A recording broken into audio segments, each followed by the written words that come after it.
السلام عليكم، معاكم فطوم. النهاردة هنعمل أكل اختراع مصري تحفة، وهي البصارة. أول حاجة عندي فول مدشوش، أنا غسلاه ونقعاه ساعة أو لساعتين زي ما تحبي. وطبعا الخطوة دي حلوة جدا جدا، مش اختيارية، ياريت تعملوها علشان انتوا عارفين طبعا البقوليات بتتعب القولون جدا، فالخطوة دي هتبقى كويسة أوي. وببدأ أحط عليه مية وأحطه على النار وبس كده.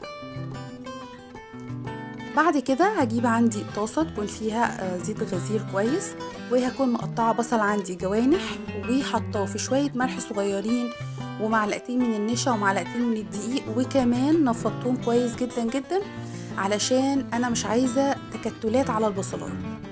انا بس حطيت النشا والدقيق علشان تديها زي طبقة كريسبي كده، وفي نفس الوقت نفضتها عشان ما تبقاش متكتلة على البصلة، يعني البصلة بس اللي تبقى طعمها ظاهر وباينة. وهنا قسمت البصل اللي عندي لمجموعتين كده علشان خاطر يبقى مقرمش وطعمه حلو. هنا طبعا الفول بدأ هيخش فيه الغليان، بدأت أشيل الريم اللي على الوش ده علشان المية دي مش هنغيرها، المية دي هنحط عليها الخضرة بعد كده، فعايزاها تبقى نضيفة. اهو زي ما انتوا شايفين كده. هبدأ احط الخضرة بتاعتي، وهي عبارة عن حزمة كزبرة ونص حزمة من الشبت ونص حزمة من البقدونس. وهبدأ ان انا اقلب كويس بقى، وهملح الطبخة بتاعتي، وهبقهرها بشوية ملح وشوية فلفل اسود وكمون ده اساسي وكزبرة ناشفة. توابلها بسيطة جدا جدا، وهي الأكلة في نفسها بسيطة قوي قوي قوي ولذيذة في نفس الوقت، وكمان وجبة متكاملة. الفول طبعا احنا عارفين ان هو من البقوليات، والبقوليات فيها نشويات وفيها بروتين، وحطيت عليها الخضرة، فهي كده وجبة جاهزة للأكل ومش عايزة أي حاجة جنبها. هبدأ عندي هنا أكمل التسوية بتاعة البصل، أنا عايزاه يتكرمل كده بس من غير ما يتحرق، يعني عايزاه لونه ده زي كده بالظبط. هبدأ بقى أطلعه على ورق مناديل أو مصفى علشان خاطر لو في أي زيت ينزله. وكمان النشا فيه هنا حاجة حلوة قوي، ما بتخليش الزيت يمسك في البصل. هبدأ أنزل بقى المرة التانية من البصل،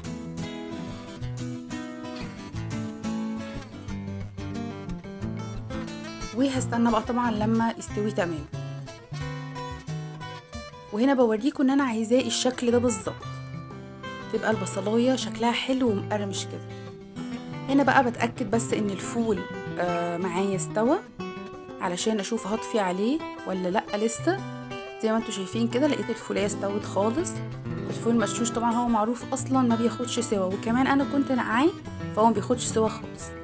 انا بقى كنت سايبه من الخضره اللي احنا حطيناها عليه دي من 3 ل 4 معالق كده خضره، علشان خاطر بحب تبقى الخضره بتاعته كتيره شويه، وكمان طعم الخضره يبقى ظاهر فيه.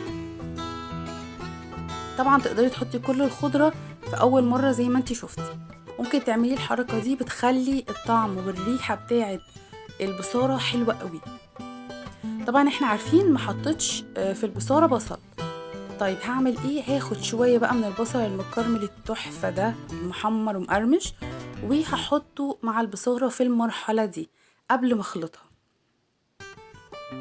بتدي طعم تحفه للبصاره بجد، حلو قوي قوي قوي وهيعجبك بجد. وهبدأ بقى اطفي النار واسيبها بس تستهدى شويه لو هضربها في الخلاط، ولو هضربها بالهاند بلندر هقفل النار واخلطها على طول. زي ما انتوا شايفين بسيبها بس شويه على النار عشان لو فيها اي سوائل زايده تنزل. والفول طبعا من الحاجات اللي احنا عارفين ان هو بيمسك بسرعه، فهبدا ان انا اصبها او يعني اغرفها في الاطباق علشان خاطر لما تتماسك في الطبق نفسه. اهو زي ما انتوا شايفين كده ده القوام اللي هو بتاع البصاره، يكون مش سميك قوي ولا اللي هو خفيف ميه، يعني هو ده القوام المظبوط بتاع البصاره. وطبعا الأكلة دي تنفع جدا لأي حد عامل أي نظام غذائي، هتكون مناسبة معاه جدا جدا، وخصوصا ان هي مفيهاش أي دهون ما عدا البصل بس اللي حطيناه.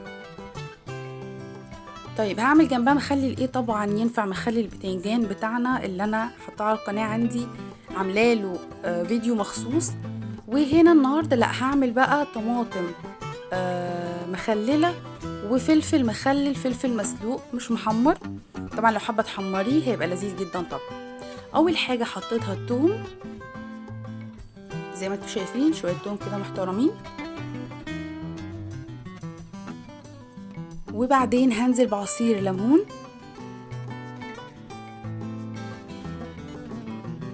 اهو بالظبط كده.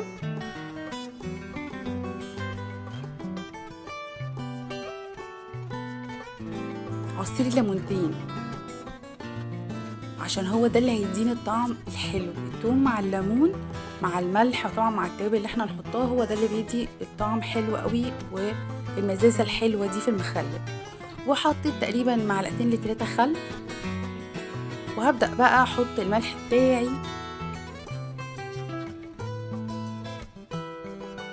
وكمان هحط كمون. طبعا ده لازم، مادام فيه توم او بصل لازم يبقى فيه كمون. وهبدأ احط شوية خضرة، ودي عبارة عن بقدونس.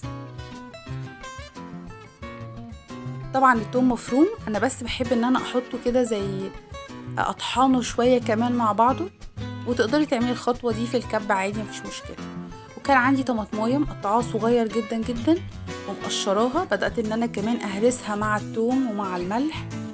والهريسة الكريمي اللي احنا عملناها مع بعض بدأت برضو احطها معاها، بتديها طعم حلو كمان لون. وبدأت بقى احشي الطماطم زي ما انتوا شايفين كده، مقطعاها 4/4، ولو طماطمية صغيرة بتقطع نصين بس اهو زي ما انتوا شايفين. وببدأ ارصها بقى في الطبق. هوريكم كمان الفلفل المسلوق بحشيه ازاي، او يعني بتبله ازاي بالتتبيله دي زي ما انتوا شايفين كده. ممكن اقطعه نصين واقدمه برضو زي ما انتوا شايفين، برضو زي ما انا هوريكم دلوقتي. يعني الفلفل انا حطيته واحده كامله، وفي ده نصين، كل نص بحط عليه شويه من التتبيله.